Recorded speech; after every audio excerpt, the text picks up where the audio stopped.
Welcome everybody. We have on the left side the Samsung Galaxy A3 2016 edition, and on the right side we have the Apple iPhone SE. This is also obviously the 2016 edition, so both came out this year. You could say obviously this is around December, but obviously it was on the market on January, and here we have just a phone that came out here end of March. So both just 3 months in difference. And why did I choose these two? Because price wise they are around about on the same spot here by Samsung and Apple, and it's the same size. Obviously the Samsung Galaxy A5 would be a little bit better in comparison, but it's just a bigger phone, and I know this has the fingerprint reader, but otherwise they are the same technology.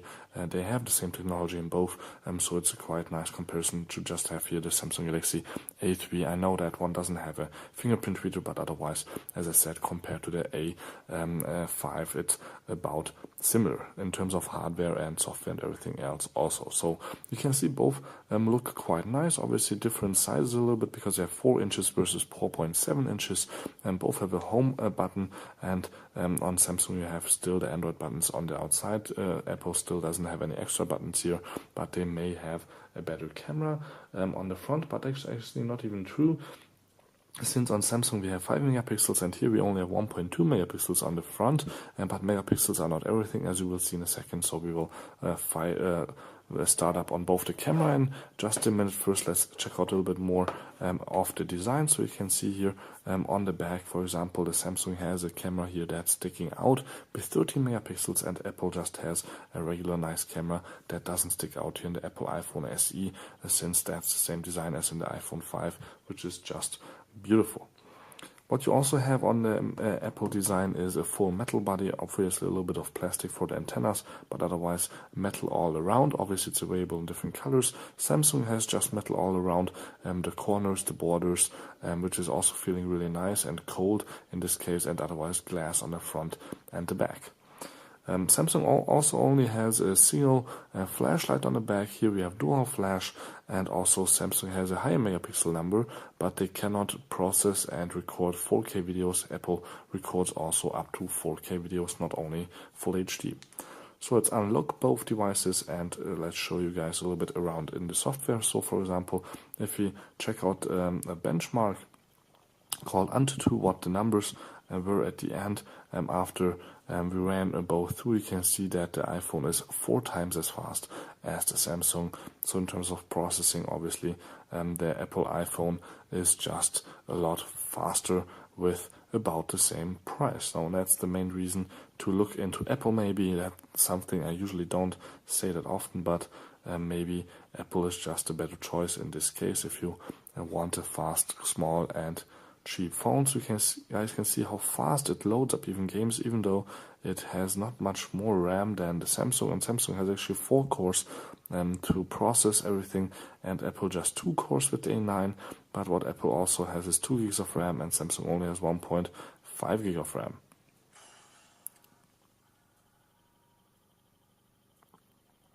So let's start up both with the first level here,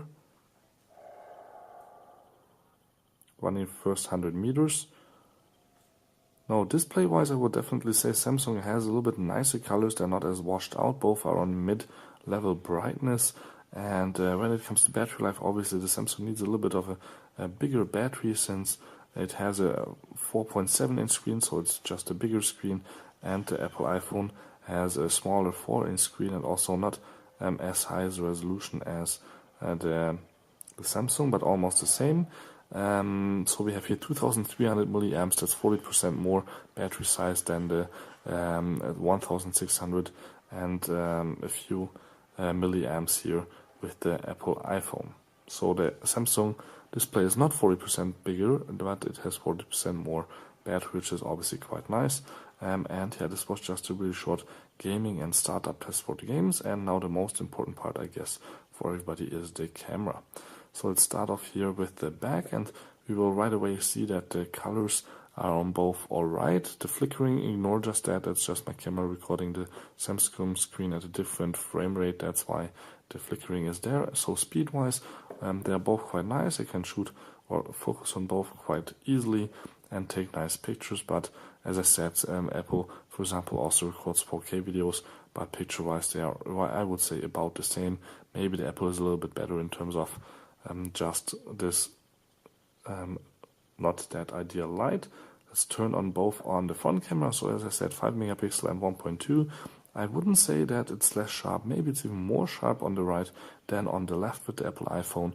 And especially with the light coming from the background, the iPhone can just do still a lot more than the Samsung, but both have a nice wide angle and they look both quite great. So let's just compare them again from the outside, but otherwise I would definitely say the Apple iPhone is the winner.